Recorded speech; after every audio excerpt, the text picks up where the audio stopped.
Allahumma salli ala sayyidina Muhammad wa asghiri zalimin biwalimin wa akhrijna min bainihim salimin wa ala alihi wa sahbihi ajma'in. Jadi seluruh tindak tanduk lakunya badan sudah menjadi af'alullah, sudah menjadi lillahi ta'ala. Jadi manusianya sudah tidak menjadi Tuhan lagi. Dulu sebelum kita mengenal Allah, maka hati kita pasti prakteknya linafsi. Ini pergerakan badanku, ini jalanku, ini bangunku, ini berdiriku, ini dudukku, ini sholatku, ini ibadahku. Semuanya diaku-akui oleh diri manusianya. Karena selama ini manusianya tidak bertuhan, melainkan mentuhankan diri nafsianya sendiri, mentuhankan hawa nafsunya sendiri. Inilah manusia-manusia yang mensekutukan Allah dengan dirinya. Bagaimana ibadah-ibadah dan sholat-sholatnya orang-orang yang masih belum kenal Allah? Sejak akil balik sampai setua ini, coba kita pahami. Bagaimana mungkin Allah akan menerima ibadah-ibadah dan sholat-sholat kita sejak akil balik sampai setua ini, sedangkan selama ini kita tidak menyembah Allah? Kan muhal, tidak mungkin Allah menerima, karena bukan Allah yang disembah. Karena yang disembah adalah dirinya sendiri yang mentuhani badan-badan kita sendiri selama ini. Nah, bila ingin ibadah dan sholat kita diterima oleh Allah, maka jadikanlah Allah sebagai Tuhan kita, sebagai pelaksana, sebagai yang beraf'al di dalam badan-badan kita. Inilah yang dimaksud bertuhan, yakni hati sudah berpraktek mengaplikasikan lillahi ta'ala. Jadi bukan laku hambanya lagi.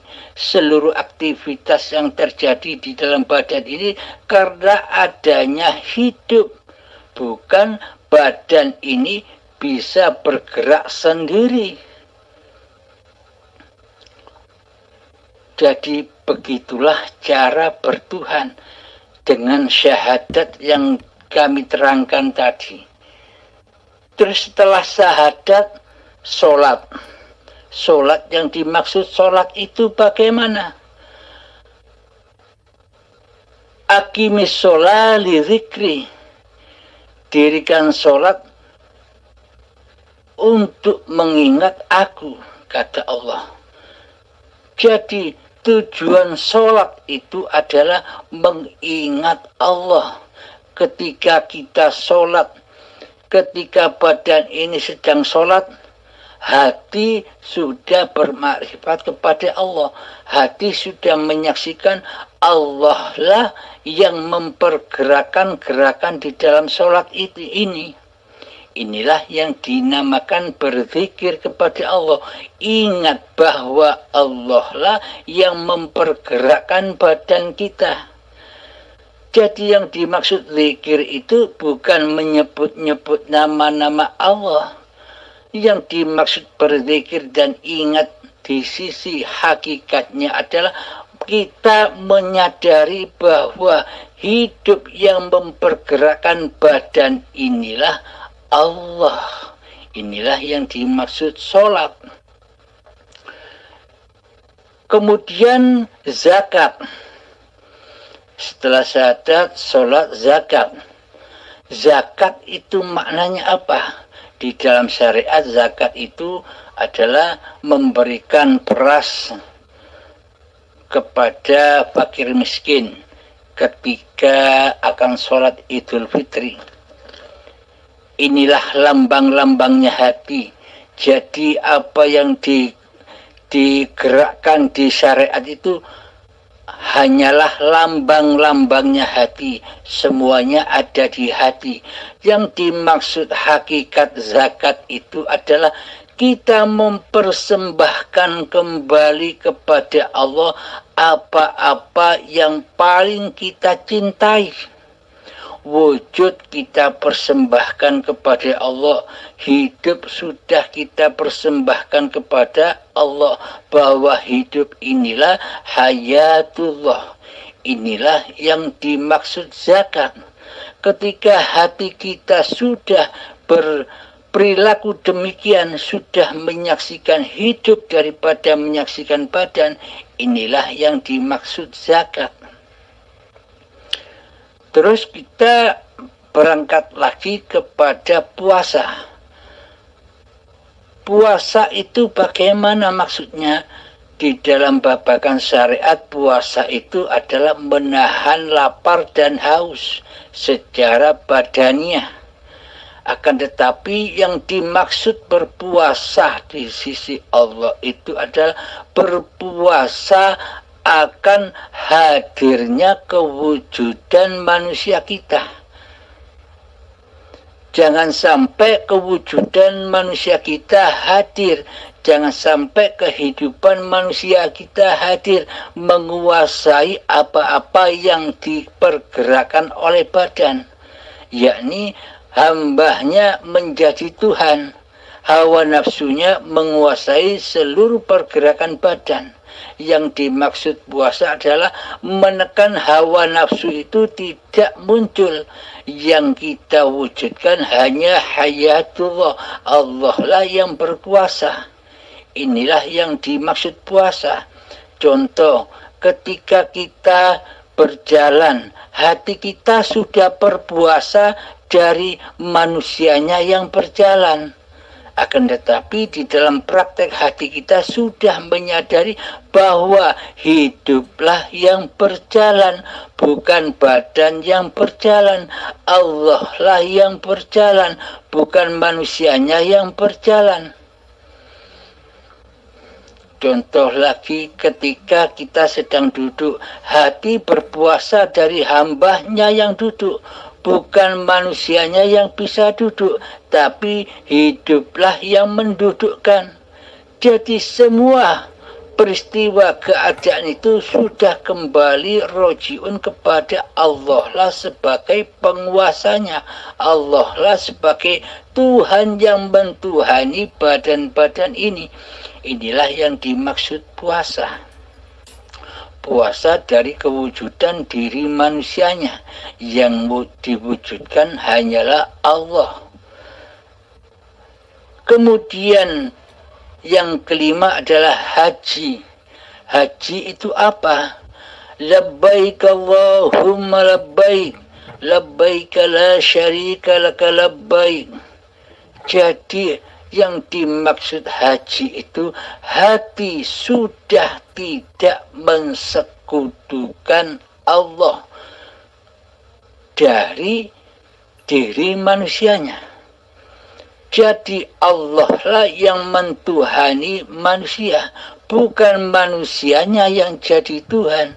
Selama ini kan manusianya yang selalu berprasangka, selalu berkuasa, selalu merasa wujud, selalu merasa hidup, sehingga manusia berkuasa atas seluruh gerak laku badannya, seluruh gerak laku syariatnya. Sehingga di dalam hatinya prakteknya linafsi, ini perbuatanku hamba, bukan af'alullah. Karena hidup masih terkuasai oleh hambanya, masih diakui oleh hambanya lah yang hidup. Jadi yang dimaksud haji itu adalah sucinya hati dari selain Allah. Jadi pada intinya syahadat, sholat, pada intinya sholat, zakat, puasa, haji itu sudah terangkum di dalam syahadat. Jadi maka dari itu bila kita sudah bisa bersyahadat, maka sholatnya, zakatnya, puasanya, hajinya pasti semuanya diterima oleh Allah. Ketika kita sudah bisa bersyahadat seperti yang kami terangkan di atas. Akan tetapi ketika kita belum bisa bersyahadat secara benar di sisi Allah, maka seluruh ibadahnya ya fana, hancur, lebur, terbakar oleh hawa nafsunya sendiri. Akan tetapi bila kita sudah bisa bersyahadat seperti di atas bahwa hidup ini Allah, hidup inilah yang mentuhani badan, yang mengutus badan. Dengan syahadat inilah maka seluruh aktivitas, seluruh syariat-syariat badan ini akan menuju ke alam baqo, akan kekal. Karena apa? Karena yang berlaku di dalamnya ialah yang maha kekal, hidup yang kekal. Jadi roji'unya kepada alam baqo. Demikian Kang Mas, semoga bisa dipahami. Bila ada pertanyaan lagi silahkan. Terima kasih. Alhamdulillahirabbil alamin. Ada contoh lagi di dalam Al-Quran cara berpuasa.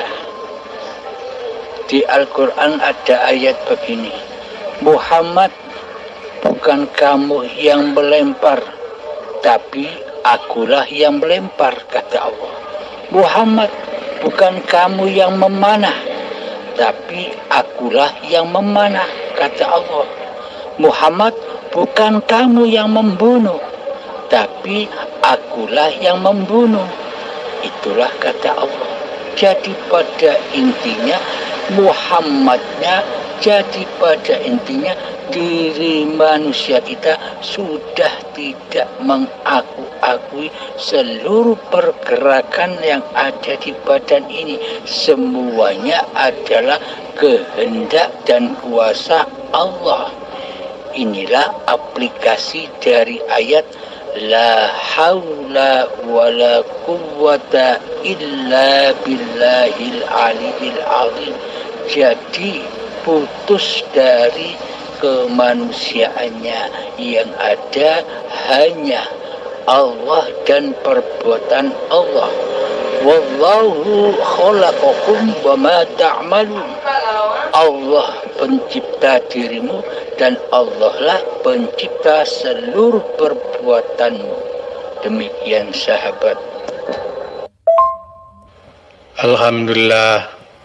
Terima kasih Mas. Cuma saya ada ingin bertanya sedikit lah. Tadi disebut artinya bila kita sudah mengenal dengan hayat, yang mana hayat itu adalah hayatullah, artinya dengan syarat kita ini merasakan bahwa diri kita ini sebenarnya tidak ada, melainkan yang ada itu, yang wujud itu, ya itulah yang dikatakan hayat. Ada disebut tadi berkaitan dengan Muhammad. Saya mengkali ada keliru sedikit, yang di kita yang jasad ini dipanggil Muhammad. Bolehkah bagi sedikit ilmu yang macam mana bahwa yang kita ini ataupun jasad ini dia dipanggil Muhammad? Oke, masih. Alhamdulillahirabbil alamin.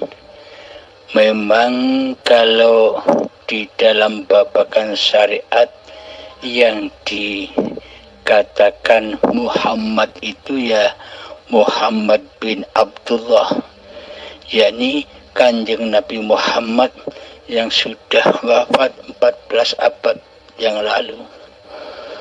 Akan tetapi di sisi hakikatnya adalah ada di surat Al-Isra yang bunyinya Subhanalladzi asra bi 'abdihi. Subhanalladzi, maha suci Allah yang memperjalankan hambanya,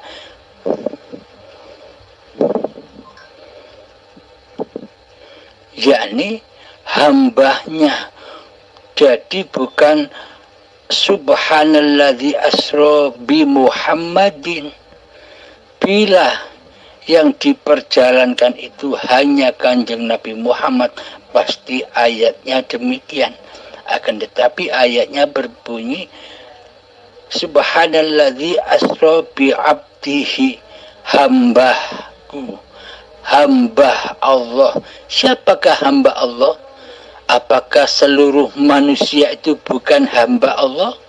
Apakah seluruh badan manusia itu bukan ciptaan Allah? Apakah hanya badan Kanjeng Nabi saja yang ciptaan Allah?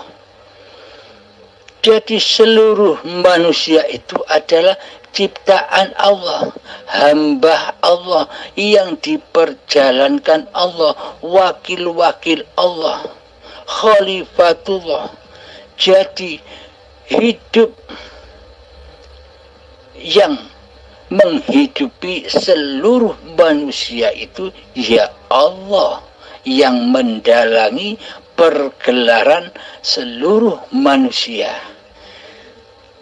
Sudah banyak kita lihat di dalam tulisan-tulisan kaligrafi, ya badan manusia itu seperti Muhammad, badan-badan manusia. Itulah yang dimaksud Muhammad Rasulullah, badan yang diutus oleh Allah. Jadi yang dimaksud Muhammad itu ya badan-badan seluruh manusia, badan-badan yang diwalikan oleh Allah, yakni al-wali yang dihidupi oleh Allah. Jadi sejak dari tanah sampai menjadi tanah lagi, manusia itu diperjalankan oleh Allah. Bukan jalan sendiri, bukan hidup sendiri, akan tetapi dihidupi oleh Allah. Demikian sahabat. Pada intinya kita wajib mengikuti apa yang dilakukan oleh Kanjeng Nabi Muhammad. Sebuah contoh, yakni keadaan hati Kanjeng Nabi Muhammad selalu mentauhidkan Allah, selalu mengesahkan Allah daripada mengesahkan diri manusianya. Jadi hati Kanjeng Nabi Muhammad, kondisi hati Kanjeng Nabi Muhammad selalu mewujudkan Allah ya, daripada mewujudkan diri manusianya di hatinya. Maka dari itu kita semua dituntun oleh Kanjeng Nabi Muhammad lewat syariat, yakni apapun yang kita kerjakan, baik sholat dan ibadah, wajib diawali dengan niat. Yakni di akhir sebuah niat itu pasti pulang kepada Allahnya, yakni lillahi ta'ala, bukan li nafsi. Jadi pada intinya apa yang diajarkan oleh Kanjeng Nabi Muhammad itu supaya hati kita semua bermakrifat bahwa seluruhnya itu Allah lah sebagai Tuhannya, Allah lah sebagai penguasa diri manusianya. Jadi Kanjeng Nabi Muhammad itu adalah contoh bagi kita semua, contoh tauhid yang wajib kita ikuti. Kita jangan hanya mencontoh badannya Kanjeng Nabi, syariat-syariat badannya Kanjeng Nabi. Kita juga wajib mencontoh bagaimana keadaan Kanjeng Nabi ketika sholat dan ibadah. Yakni hati selalu lillahi ta'ala, selalu rojiun kepada Allah lah sebagai penguasa dan yang mentuhani hamba-hambanya. Inilah sejarah hakikatnya.